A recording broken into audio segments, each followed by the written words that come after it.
জুতো বগল তলা করে নিয়ে এসছো কেন? ছিঁড়ে গেছে নাকি? এ কি অলক্ষণে কথা? জুতো ছিঁড়ে গেলে কি তোমার ভালো হয়? না মানে বগল তলা এনেছো তো তাই বলছি। তার মানে তুমি কি বলতে চাইছো? কেউ ঘুমিয়ে আছে মানে সে মারা গেছে?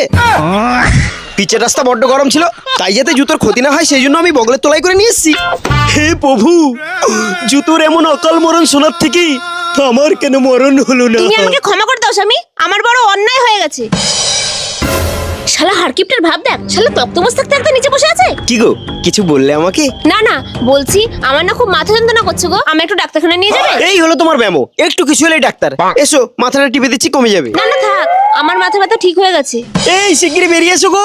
এই কি হয়েছে গো? গলাটা বড্ড ব্যথা করছে, তুমি একটু আমার জন্য গরম জল করে নিয়ে এসো না গো। গরম জল করতে তো অনেক জ্বালানি খরচা হবে, তার থেকে বরং একটা কাজ করি, এসো তোমার গলাটা টিপে দিই। মানে? মাথা ব্যথা করলে যদি মাথা টিপলে সেরে যায়, তাহলে গলা ব্যথা করলে গলা টিপলে সারবে না কেন?